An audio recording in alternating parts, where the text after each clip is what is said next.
CataractCoach.com podcast series, episode number 69, with Dr. Francesco Carones, founder of Ophthalmopreneurs, for the best patient experience. Welcome back to our Cataract Coach podcast, and today I have a very special guest, Italian surgeon Dr. Francesco Carones.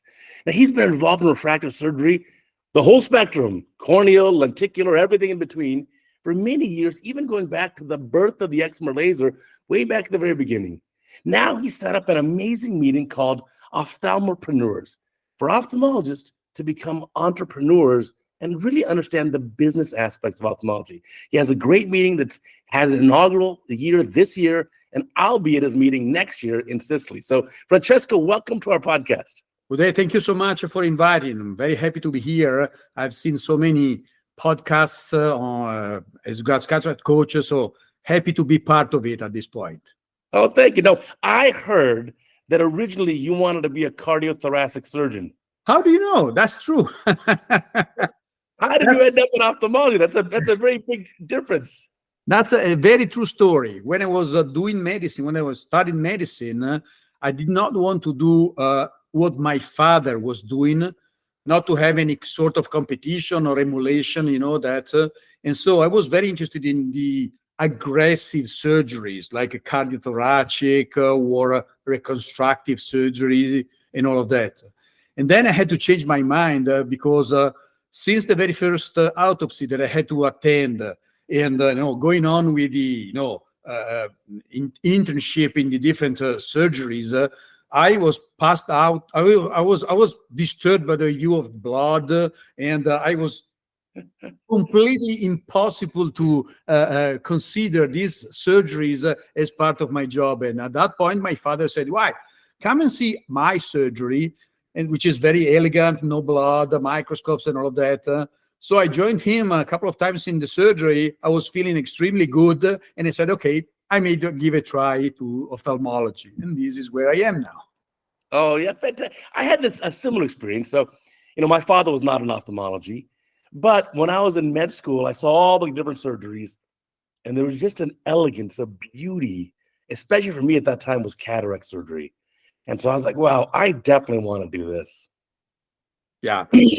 Also because as my personal experience, I can tell you that I find myself much more in the repetitive, always the same, always planned kind of surgery rather than the, let's say, inventive, innovative, every single patient is different. So one of the advantages of cataract surgery or refractive surgery is that the more consistent you are, the more reproducible you are, the more consistent are going to be your results. And this is exactly where I like to be.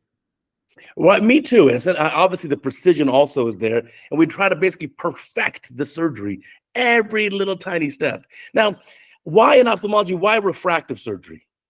Well, as opposed to retina or something else. All right. So the choice was not purely mine. The choice was from my mentor at my university department. And as we were saying earlier, I was a resident in ophthalmology between 2086 and 2090.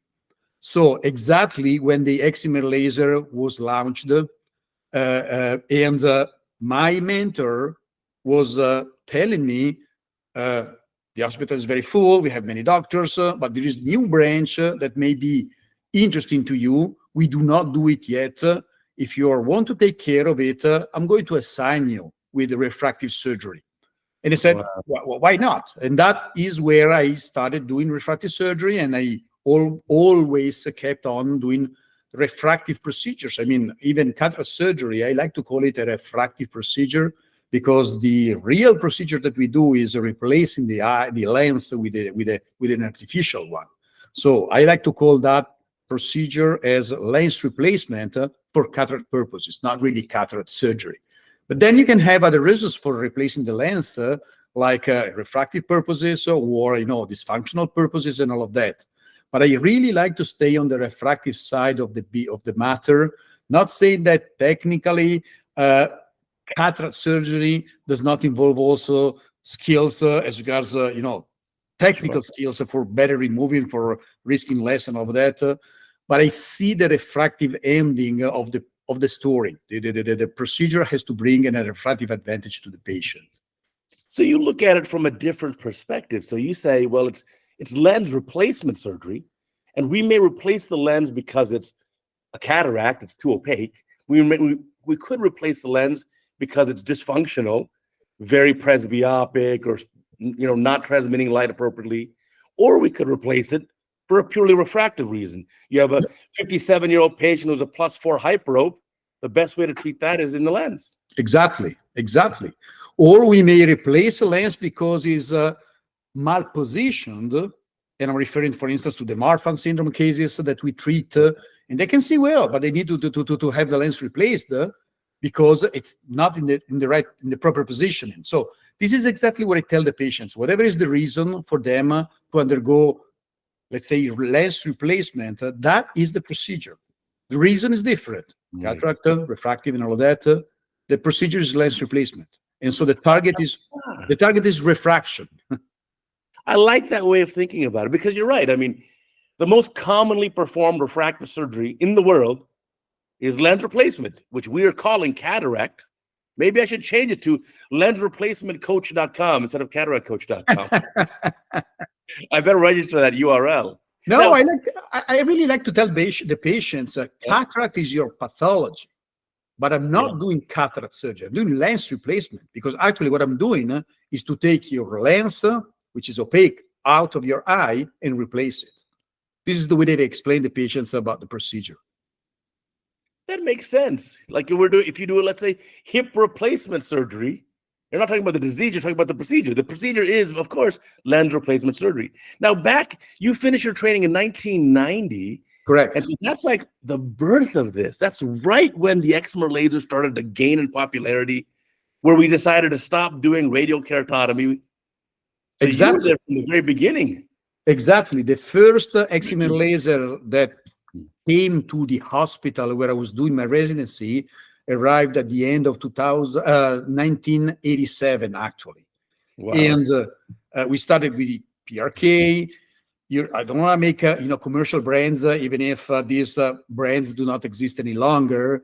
But Sure. You remember the small optical zone size, 4.5 millimeters. Yes.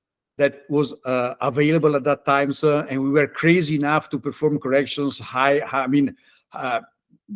maybe up to like 12 diopters of myopia on that ablation zone size, and patients were turning very highly hyperopic for months before regressing and getting close to plano, let's say. So that was really pioneering surgery. And I really remember how the patients do not complain at that time. So they were happy. Whatever we were going to do, they were happy. Totally different story today. If the patient does not get plane or plus minus 0.25, the patient is unhappy. So completely different world. Expectations are so much higher. Obviously, technology is a lot better. But even the expectations, though, were so... Yeah, you're right. I had how many patients who come to your clinic, compare one eye to the other eye. One eye is 2015, the other eye is 2020, and they think the 2020 eye is bad. Yeah, what's wrong with that? So we have very high expectations there. Exactly. Now, in your clinic, you also like to give a great patient experience, not just the procedure, the whole experience. Tell me about that. But this goes within the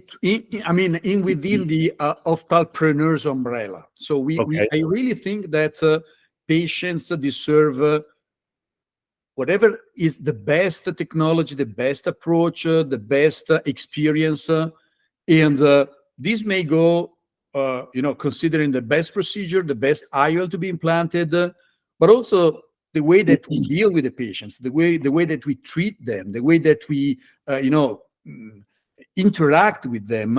And so the entire entrepreneurial spirit that we have is to, first of all, give patients a better experience, better results, but also, growing the business in ophthalmology, which may, give advantages for all the stakeholders, where, again, the patients are the most important ones. If the business in ophthalmology is going to grow, the companies are going to be happier. The company is going to invest more in research.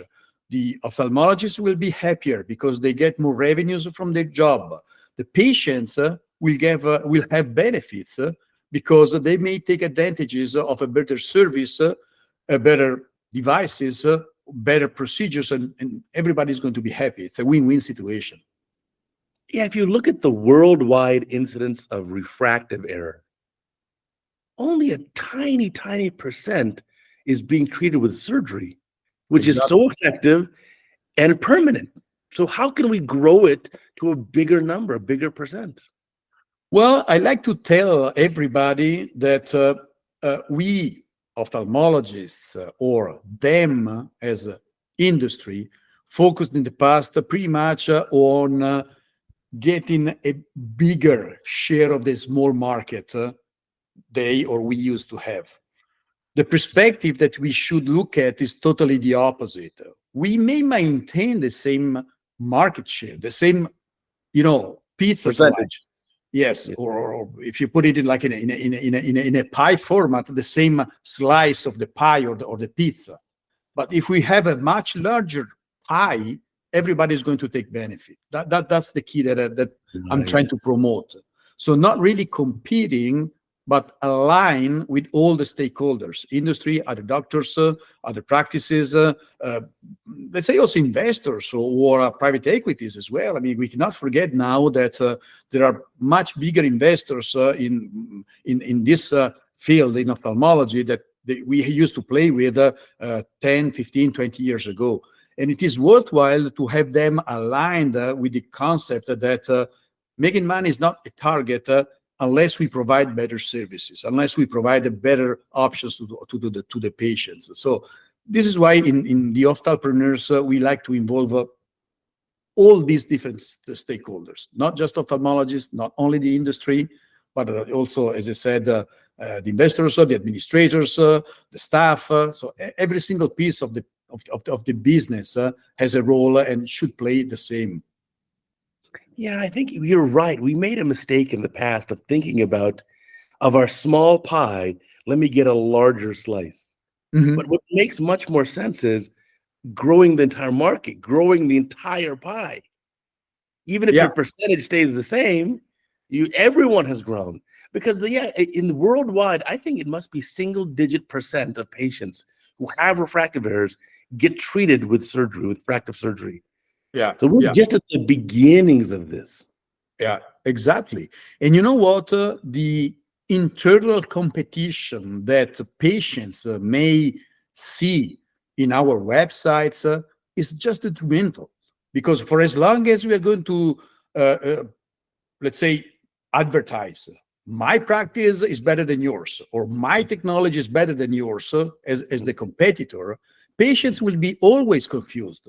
Patients will be always question on where is the truth. And you know that fear is the biggest barrier for patients to really embrace or go to refractive surgery. So if we generate in the patients the idea that we as ophthalmologists are not aligned and my procedure is better than yours or my laser is better than yours, well, they will still question about the fact that maybe it's better to wait for some more agreement on what is better for them. So I think that the concept should be the opposite. I mean, there are different procedures, there are different lasers, there are different technologies, there are different IOLs. They're all extremely good. The point is that we need to address each single case, each single patient with the most appropriate one for each single of them. Right, tailor it to the specific patient. And that's why it's so important for refractive surgery. You have to have the whole spectrum. You can't do only LASIK or only lens surgery. You have to do everything. Exactly. And you cannot have a single IOL. You cannot have a single presbyopia correcting IOL. You cannot just address spectacle independence after lens replacement for cataract purposes just using one device. Because that device can be perfect for your 70% of patients, but there will be 30% that would not like to have what is the compromise associated to that specific IOL. And you may want to have a backup or a couple of backup IOLs still providing spectacle independence, maybe with, I'm just comparing, for instance, full range of focus versus increased range of focus. Let's say trifocals versus EDOFs, right? And who- for some patients, like a trifocals can be the best solution, just because they want to have a spectacle independence on a full range of vision. But we know that these lenses are more likely to induce night dysphotopsia. And so there may be patients who would really prefer to have less depth of focus, but no, I mean, a lower rate of dysphotopsia.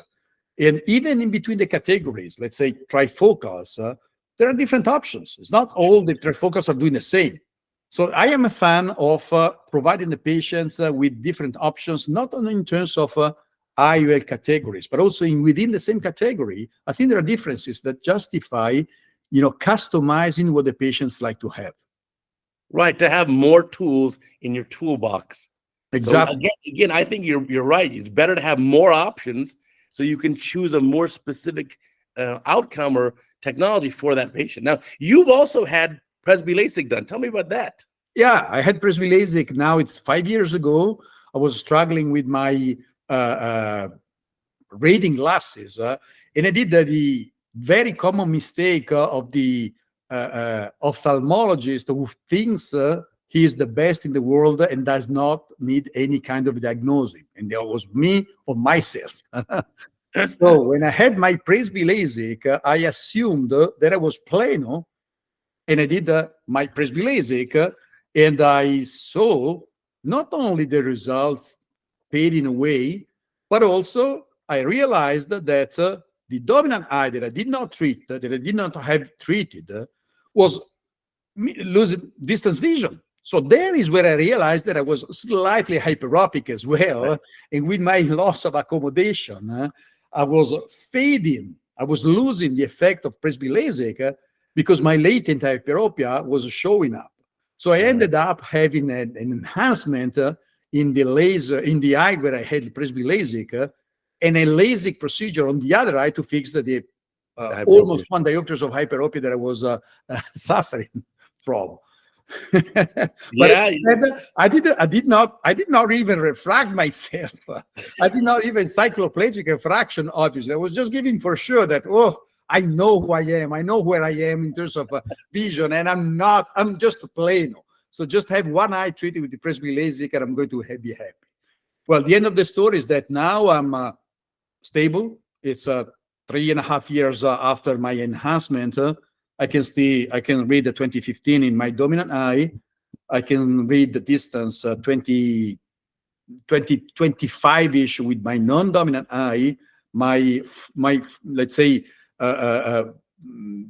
refraction in the non-dominant eye is minus 1.25.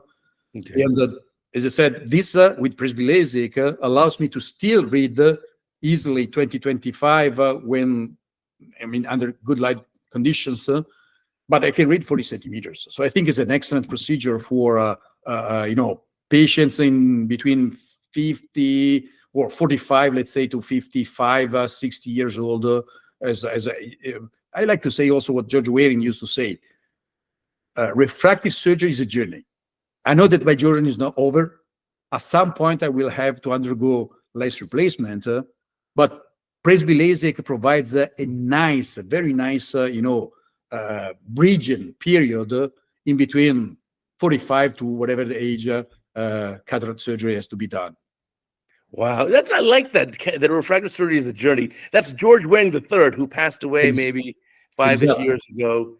Yeah, exactly. He was a brilliant surgeon. But I think you're right. If you start off a young person, let's say, who becomes myopic in school from all the studying, somewhere maybe about age 20 or early 20s have LASIK to correct the distance vision. Then they have great accommodation because they're young. When that patient is about 45, 50 years old, maybe a little Presby LASIK, or maybe 60 plus, do some lens replacement. Exactly. And there is your journey. Exactly. And that's exactly the way that I think that we should communicate to the patients, as well as when you're going to have your refractive surgery on yourself, this is what your attitude should be. I'm taking what is best for me now. In future, there are options, right? It's like my surgery center's in Beverly Hills. Mm-hmm. So the Beverly Hills patients, what's huge here is plastic surgery. Yep. And plastic surgeons don't try to do one treatment for the rest of your life. they say this will hold you over for 10 years or whatever years. And then you come back and we do other. So it's also plastic surgery is also like a journey. Exactly. It's a very, very similar. I completely agree with you. So should we have a separate subspecialty? Like it used to be, plastic surgery was just a subspecialty of general surgery. Mm-hmm. But now it's broken off into its own subspecialty where they do a little bit, maybe 2-3 years of general surgery, but then it's primarily plastic surgery training. Should in ophthalmology, refractive surgery break out into its own subspecialty, independent?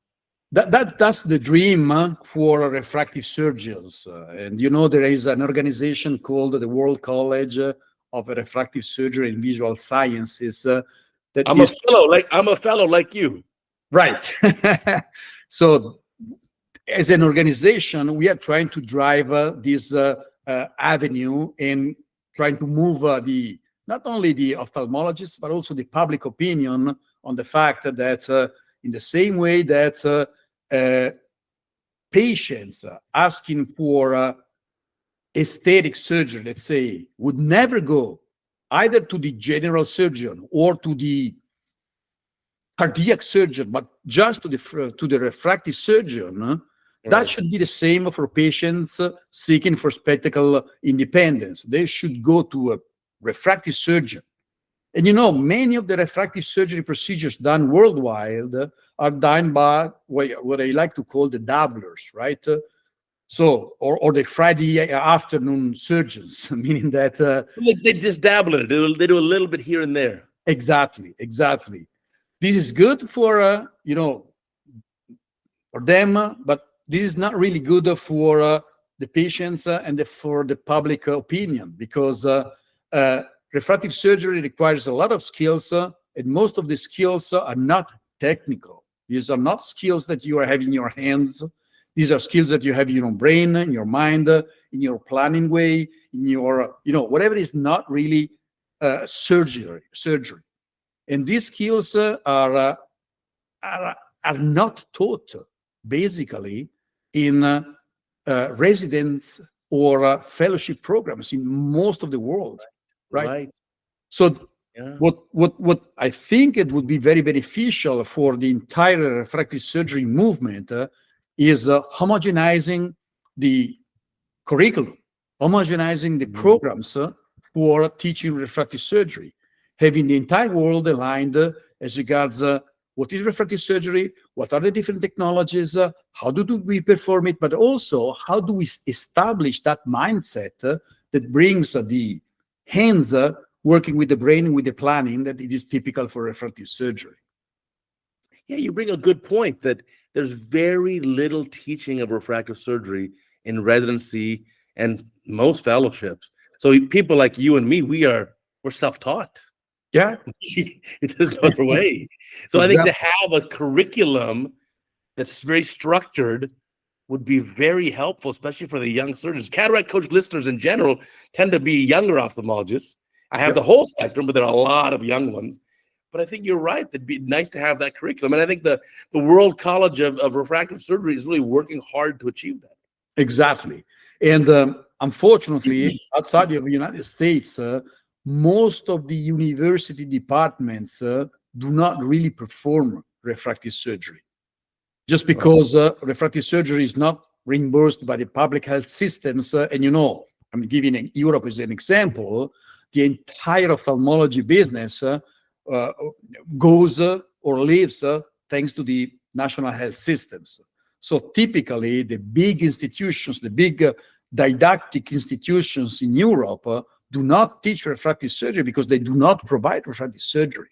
And this means that refractive surgeons nowadays in Europe has to self-learn what to do, and they basically do not know where and how to take or apprehend this kind of education. That's the biggest problem.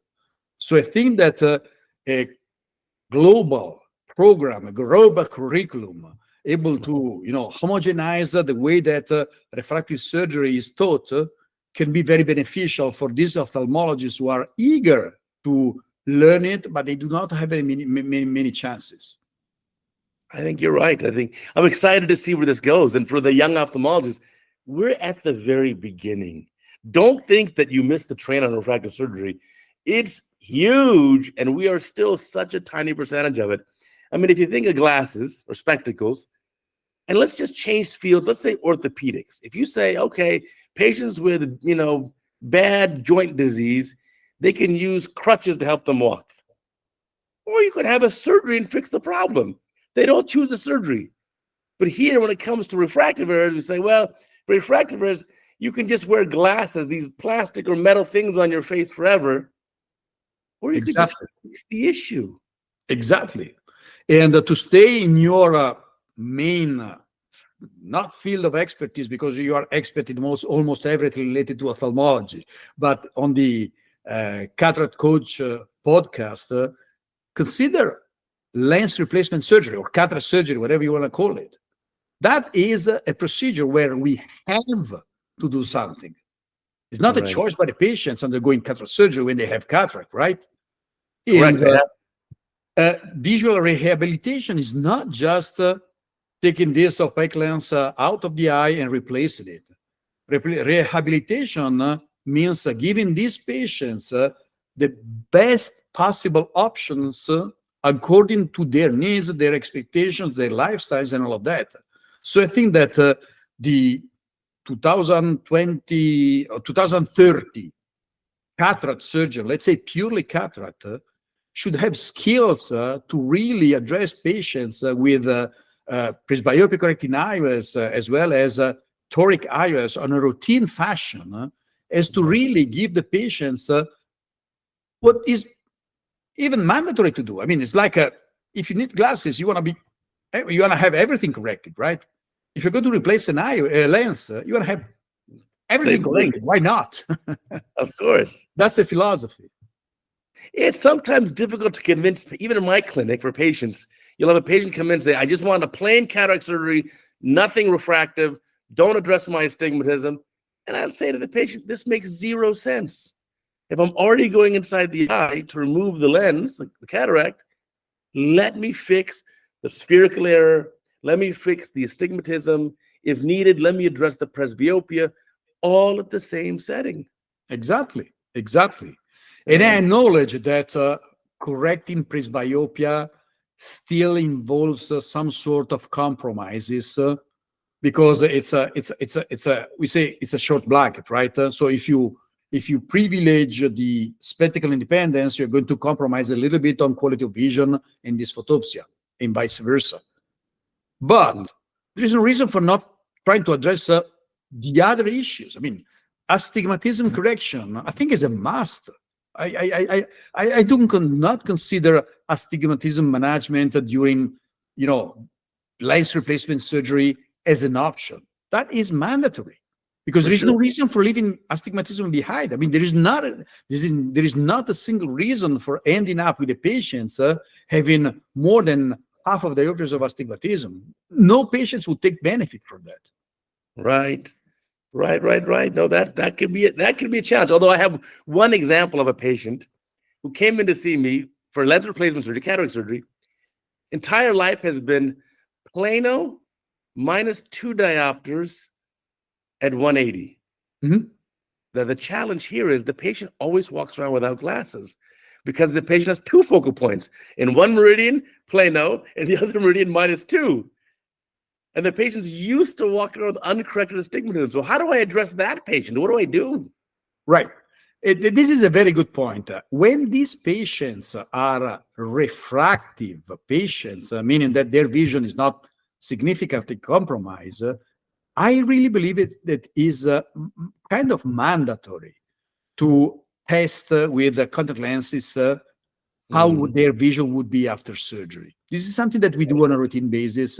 We are lucky because we have a little department of contact lens fitting in my practice, and so we can address it the same day they come for consultation.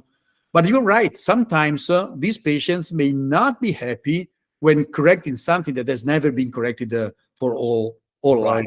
Yeah, And the only way. Yeah. But you're making a very good point. Sometimes you have to think out of the box and not just routinely do what you think is better. Sometimes Right. you have to think out of the box and maybe question yourself on what rationally you would do, but practically may not lead to a benefit to the patient. And there is Yeah. where I think that refractive surgeons' mindset should be. So as I was telling you earlier, it's not in our hands only. It's in our way of seeing each single patient for their individual way. Right. You can't do one size fits all. It doesn't work. Exactly. Exactly. Now, speaking of thinking outside the box and thinking differently, tell me about your meeting ophthalmopreneurs. And we'll put a link down below for his meeting. I heard so many great things about this meeting. I felt so bad that I missed it this year. So I Mhm. definitely need to come next year. Well, Ophthalmopreneurs, as I was telling you, was born by an idea from myself, and I have to acknowledge my wife, Amanda Cardwell, who has a background in ophthalmology as wide as I am, but on a different perspective. She used to work in the United States for many years for a major company, and for that major company, she was doing practice performance and practice development. So she has a lot of skills as regards how to address patients with the best options and best solutions on an individual fashion. So the entire concept was born, let's say, a couple of years ago when we submitted a course to one of the major meetings in Europe, and the course was rejected. And we said, listen, I think there is an unmet need in the topics that we want to deal with. Let's do it by ourselves. So we started, considering making a meeting that originally was, or more than a meeting, let's say a course that was supposed to be for 30, 40 people, maybe half a day or one day. And the first edition of Thoughtpreneurs actually involved 250 people. And the meeting was 2.5 days long because we found way more acceptance, way more, how do you say? Interest in your course. Interested exactly in that than we expected. And we discovered on this way, ongoing, that especially in Europe and in Latin countries like South America, as well as part of Asia, the unmet need of patients' education, as well as staff training, as well as practice performance and development are really issues. And so from a local small meeting, now we had this first edition with participants coming from Argentina, Brazil, Australia, Asia, obviously Europe, United States, and well, we were encouraged to keep on and working on that. And so we are going to have the next edition next year in Taormina, Sicily, wonderful little town, like a medieval town, which I really suggest you, Uday, to come and visit, not only for the meeting, but just for having a nice holiday there. And we are planning to have not really a larger meeting, because the meeting has a purpose, and the purpose is networking, communication, and not really presenting but interacting. And you know that if a meeting involves more than 200 250 individuals, there's no way for really interacting. So we want to keep the meeting small, but we want to open different scenarios. So this year we will have a meeting run during the main meeting, but just for the staff and for the administrators, as to be able to address their own individual needs. Let's see what happens. I mean, this is something that I really feel like part of my mission. Mission is also your vision. My vision is that refractive surgery should be, at a higher level that it is now. I think that bar should be raised. And when I say refractive surgery, obviously, I'm not just referring to laser procedure. I'm referring to whatever is going to change the vision of our patients. Sure. and there is where I think that my second half of my job is going to be dedicated for. I like to do my surgery. I like to deal with my patients, but I really like to feel like I'm giving some more to the next generation as regards how to, improve their skills and not necessarily surgical skills, as I said, how to help them developing their business, and at the end of the day, how to give their patients a better service in future. So focusing more on the experience, but also the surgery and the outcomes. But Exactly. sometimes as surgeons, we just focus on the surgery and maybe a little on the outcomes, but we forget about the whole patient experience. So what's the patient experience like in your clinic? Well, and again, I have to acknowledge my wife. Patient experience in my clinic is the tagline. I mean, my practice is called Advalia, but we have a tagline which is trademarked in Europe, and the trademarked tagline is the patient experience. For us, a patient should have the best possible results in terms of surgery, but the patient should live the entire experience since the first phone call or the first web approach to the last post-operative visit as a very nice experience. The experience Right. involves whatever is related to the ophthalmology, deal, but also whatever is going to be beneficial to the patients in terms of service, in terms of making them feeling like the environment, the staff, the technicians, the surgeons are at their side as regards education, as regards explanations, as regards everything. So we really focus on a comprehensive experience involving all the aspects of their journey through not only the practice, but through the entire experience, as I said. If you focus this on, let's say, any sort of refractive procedure, this means being able to offer them a great education, a great, explanation process. This involves also giving them as many options as possible and focusing back on the different technologies that are available today. But this also gives them, a reason for, celebrating. What we do on a routine basis now is offering them a bottle of champagne after the surgery, and to take it home and say, listen, it's like you bought your new car, and when you bought your new car, you're celebrating. Now you bought your new vision. You own your vision back, and you have to celebrate with your family tonight. So we offer them always a bottle of champagne to celebrate at the same day. I like that. Yeah. That's the philosophy. That's a brilliant idea to make it. Yeah, this is a big change for a patient. It's a big improvement in their life. It's something to be celebrated. And also another good benefit is when they're serving the champagne, why are you serving champagne tonight? I'm celebrating my new vision. Oh, Exactly. Tell me about it. Here's the experience I had. And then, that's very great word of mouth.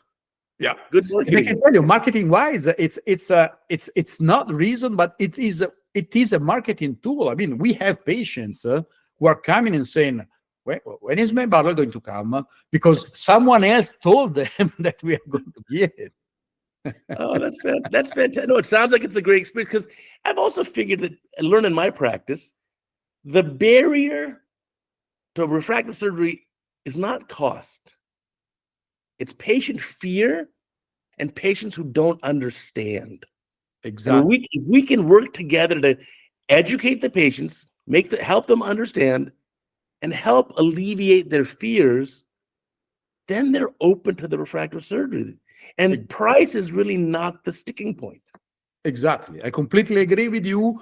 And the other big point that I always like to focus on is that for whatever we can, investigate in terms of surveys, in terms of, questionnaires and all of that, unfortunately, all of these are always going to the ones that we already intersected.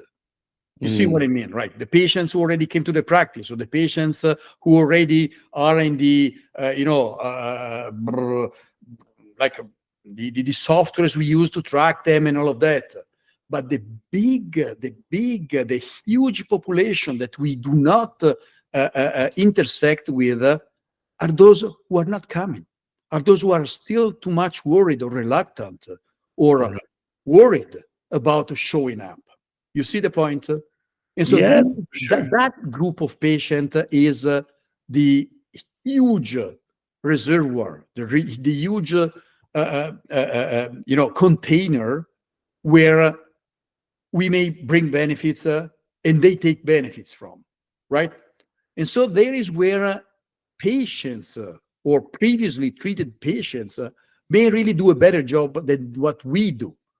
So if we have happy patients and we have patients who are commenting on not only the results of the surgery, but also on the experience, we may have patients who are not approaching us and just coming, not really for taking out of glasses, but just to live the experience. You see the point? And then when the experience is nice, they may consider going on and eventually get rid of the glasses once they are, aligned on the fact that they are good candidates and all of that. So how do we get the message out to the 90% of patients who have refractive errors and who don't have any knowledge of surgery? How do we teach the whole public? That's the big quest. That's the big question that I don't think that has been addressed yet. I think that as a global scale, it is still difficult to do. I think that in future, only a global campaign of awareness may be beneficial, where the campaign should not be targeted or addressed on a specific procedure, on a specific device, on a specific laser.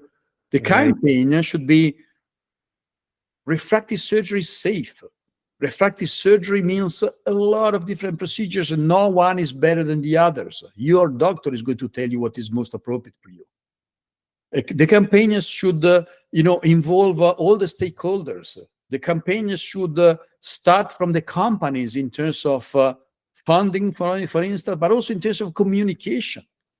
The companies, the big players should communicate this branch of ophthalmology is safe. Your experts, your refractive surgeons know who tell no or yes to. Trust them. You see the point that I'm making? Absolutely. And that's a big challenge because you're right. A lot of times some of the company players will say, no, we just want to grow our market share as opposed to growing the whole pie. Exactly. But if you look like in the USA, the volume of keratofractive surgery over the last at least 10 plus years has not increased. Right. And you know what? We like to make this comparison as regards refractive surgery with the aviation industry. If you go back 50, 60, 70 years, aviation industry was a disaster because plane crashes were very frequent and people were very scared about flying. So what happened 50, 60, 70 years ago? It happened that the aviation agencies started working together to assess safety first. And once this safety criteria were assessed, stabilized, and communicated, well, the world changed. So everybody now fly, and we still see plane crashes, but the perception from the patients is that flying is extremely safe. So this is why I'm saying the global community of stakeholders, ophthalmologists, industry, investors, everybody should work together to set that safety profile and safety concept to the patients as to communicate that in the same way that aircrafts are safe and the aviation company or business is safe, same is for refractive surgery. So do not be scared about flying. Do not be scared or worried about having refractive surgery done. That's really a great point because, everyone hears this message. The companies tell you, the aviation companies will tell you, like, no, you're more likely to die in a car accident on the drive to the airport than you are to die on the plane. So it's very, very safe. And you're right, they set the standards that are not only nationwide, but worldwide standards for aviation. And because of that, they raise the safety level quite a bit. Still, nothing's perfect. There's still, on occasion, a plane crash. But the public perception is that it's safe, it's great, and I want to travel and I want to see the world. And so everyone flies now. Exactly. And people are complaining about, the aviation agencies, not because of safety, but just because of costs and delays. But that's another story. No, but that'd be really neat because, yeah, there's so much potential Yeah. for refractive surgery, and we're just such at the beginning of this. Exactly. So, Exactly. But you see there, when I say that it's more a matter of global communication, not right. individual communication. We can do our best in our local communities, but we cannot give the global message to everybody that what we are doing is safe. Yeah. This And is we have not- to we have to convince other ophthalmologists, listen, we're not competing with each other. Exactly.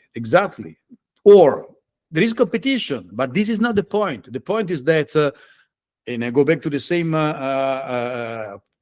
comparison.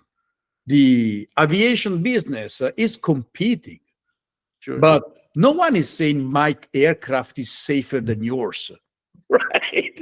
or is faster than yours. Right. You see the point? Right. Yeah, of course, because now we see ophthalmologists will say, my laser is safer, my surgery is faster than yours, mine. Exactly. If you Doesn't look at make sense. what the aviation agencies or business are advertising is on services, it's not on safety, because Right. safety has been Established. it's already given for granted. It's not Right. on volume. I mean, the biggest airline is not advertising as, oh, I am the one carrying more patients, because no one would care. Yeah. Why in our websites are still writing, I am the surgeon with most of the experience in the world? It doesn't matter. What we are communicating to the patients with this kind of approaches is that if I'm the biggest implanter of the IOLs or the biggest laser surgeon, it means that I have more experiences. So if you come to my practice, it's going to be safer. That's the mistake. Again, Right. we should not communicate in that way. Yeah. So that's maybe where your meeting fits in. We can work together. Now, tell me about the meeting a little bit more. You said it's not presentations or lectures, but rather it's interaction. Exactly. The meeting is set in a way that, or at least I'm giving you the example of the first and last meeting we had. Sure. The meeting was based on 4 main chapters or pillars. And these chapters were going from, I want to build a practice, first pillar. I want to make it efficient, second pillar. I want to monitor the efficiency of my practice, third pillar. And I want to get rid of my practice because I'm at the end of the career, and I want to take advantage of what I built in my career. So the establishment of a practice, the entire life span of a potential practice. So we have these 4 chapters where during the first chapter, the first pillar, the first morning, let's say, all the topics were focusing on where, how, why building a practice or establishing like the clinic. And the discussion was more on the logistics, on the strategies, on the location, on the niche of patients that you may want to intersect, and all of that. And the second half day was on the, now that I have a practice, how can I make it efficient? So what strategies to improve patient outreach, the use of electronic medical records, or the use of the, how do you call them in English, the like a Salesforce, to give you a name. What's the name of it's a software to track the patients, you see. Oh, yeah, patient tracking, sure. Yeah, all of that. The third topic the next morning was more on the, well, now that you have your practices it is working efficiently, how am I going to boost the efficiency in terms of expanding, opening new offices and all of that. In the last day, or the last half day, we discussed on what approach should we have with private equities or investment groups and all of that, when at some point you want to sell your practice. You want to exit, yeah. Exactly. You have your exit strategy. And the meeting was held in a way of introductory presentations. Many of these introductory presentations were not given by ophthalmologists or people in this field. We had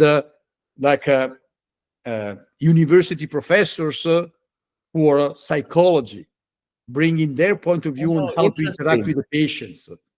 Or we have a very well-quoted university in Milan called the Bocconi, which is like a business management university, same reputation as the Harvard University or the Kellogg Northwestern. And we had university professors explaining how to build your own business plan. Wow. Or how to measure your EBITDA, because we as ophthalmologists we don't have the skills for doing that. We're never taught it. In your medical school, never fellowship, no one ever teaches you this. Exactly. So the presentation given by someone not really in the field of ophthalmology, but knowing how to deal with patients, how to deal with business and all that, was a trigger to have then conversations, interactions, exercises, not wet labs, but workshops and all of that. So we really enjoyed it as a meeting, because it was a very networking meeting with a lot of interaction, with a lot of case scenarios presented and discussion. And that's the topic that this is the way that we like to have this meeting done. So everybody is a presenter, actually. There may be someone on the podium to, throw the stone into the pond and see the waves, but then you are the one who are managing the waves and try to get the best from the conversation. Yeah, I think that's the best way to learn. I don't want to sit in the lecture hall and just listen to a lecture for an hour. I want to be involved in it. Exactly. And I think that's what you do very, very well for that meeting. That's why I'm really looking forward to going to it next year. In Taormina, I've already put it on my calendar. I'm going to send you an invitation then. In Taormina, we will have, let's say in France, they say the fil rouge, which means the common topic going through the 2.5 days is going to be communication. And communication means communication with your patients, but communication may be also related to the industry. Communication may be related also to what you're presenting from the podium, any sort of communication. And one of the ideas that we are trying to develop is having a lecture from a sommelier, because Sicily is they have great wines. We want to have a sommelier on the podium, and we want to have 3-4 glasses of wine on every single table, as to learn how to communicate the taste and the flavors and the sense of wine in a wine tasting fashion. Oh, it's so innovative. Yeah, because we want to learn how to communicate about perception. And when we communicate, when we ask the patients, how is your vision? They say, good. We want to learn what good means. Same way as wine is. When you drink your wine, you say, how is that? It's good. But a sommelier will tell you, this has a nut taste with a background flavor of whatever you want to be. So giving a much more complex way for communicating what that specific wine is. I think that we should learn from some other, industry, like the winemaking industry, how to communicate what we perceive, what patients feel about their vision, and maybe learning how to communicate this in a different way. Well, for sure. That's a great example where wine is something purely elective. Yep. And it's something that it gives it's a patient or a personal experience in it. And then they Exactly. have to communicate this. You're right. When I read a description of a wine, it says, "Oh, hints of stone fruit and soft tannins." And when I read it, it makes sense to me. But I would just say, if you ask me how's the wine, I just say it's good. I like it. I like it. Right. But I'm not so good at communicating those specific little details. So yeah, that's a great idea. I'm looking forward to learning from that. And we'll have fun also. Well, of course. Yeah, to be able to communicate with patients in a way that's a little bit more refined and gets your message across better, I think would be important. Yeah, for us in a clinic, communication with the patients, communication with our staff, and then even communications afterwards. Exactly. Which you do so well with the champagne bottle. I meant to ask you, why champagne instead of prosecco?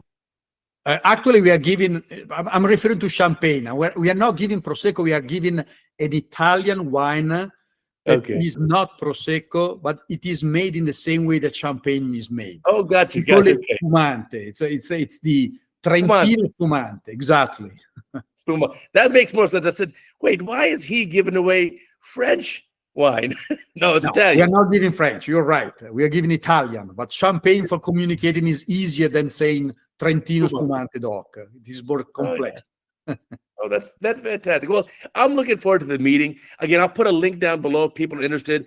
It is going to be a limited meeting. You're not going to have 1,000 surgeons there. It's going to be on the smaller side. It's going to be 2,020 people. That's the limit that we want to keep the meeting. 250, you said 250. 250. Yeah. Sorry, 250 attendance. Well, I will reserve my spot early. We reserved an entire hotel, so the entire hotel is at our disposal. I mean, all the facilities. The hotel is great.